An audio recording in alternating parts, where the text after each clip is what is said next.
Palya, that means g'day in Aboriginal language.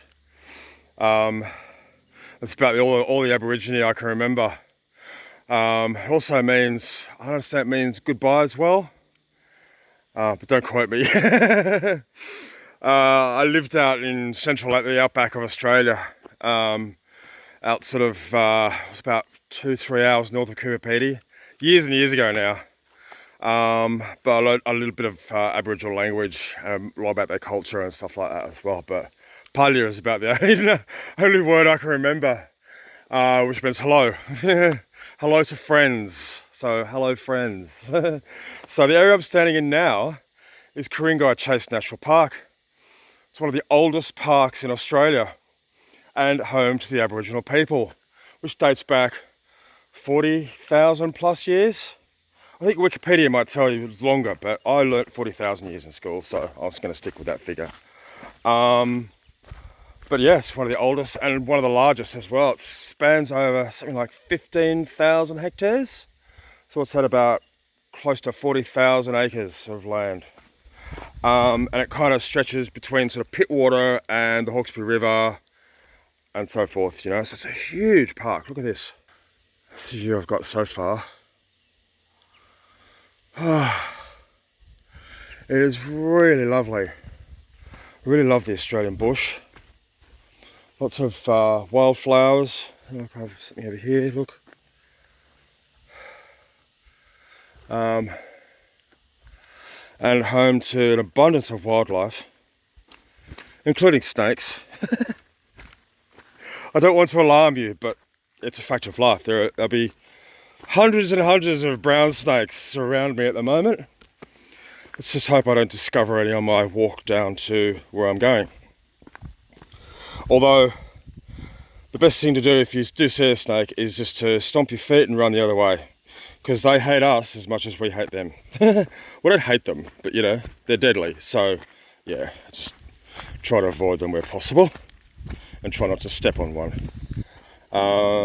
Yeah, that would not be good. Anyway.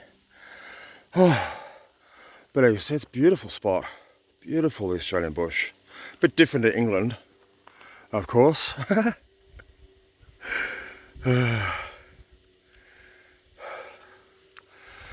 Anyway, continue our walk.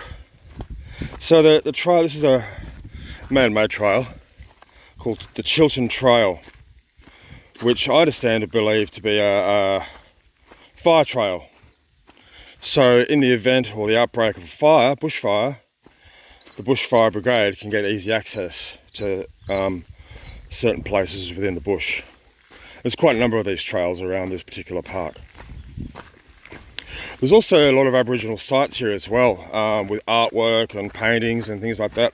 I'm going to see if I can try and find some for you. Maybe not on this walk, but there are others around. So, as Sue put it, one of my new followers, I've tended to go for a very Eurocentric, I like that word, Eurocentric perspective. So I'm just going to try, if I can, give you a sort of a wider perspective, so including some Aboriginal sites.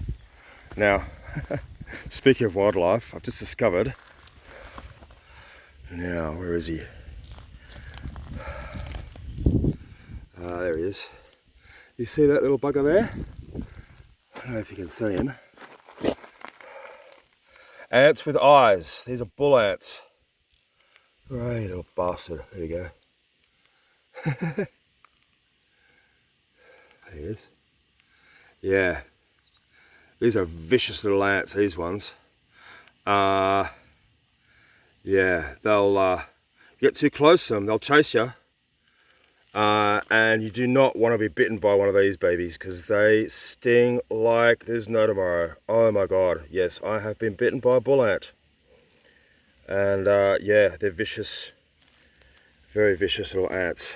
And yeah, you don't want to disturb their nests or you'll be in for a lot of trouble.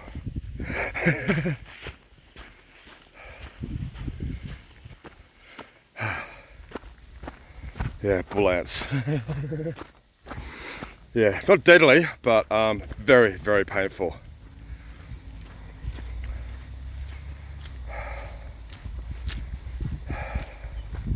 Yeah, they got kind of like, I don't know what you call them, claws or something that stick out. Oh God, yeah, painful.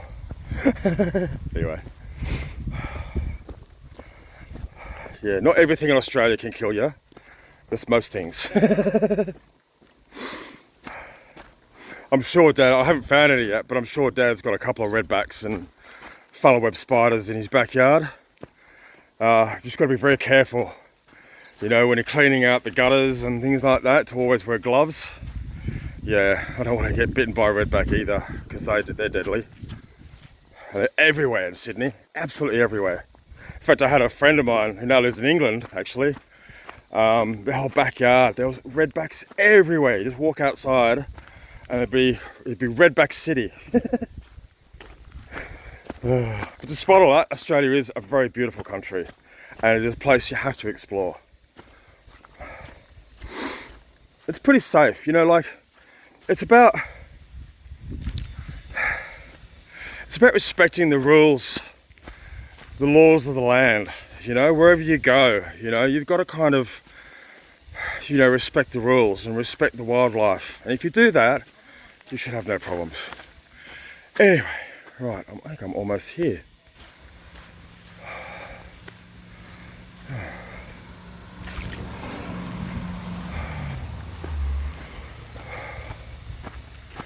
Okay, here's the road. But place I'm looking for a waterfall actually. There's a lot of water on the ground, so I guess we just keep on going downhill.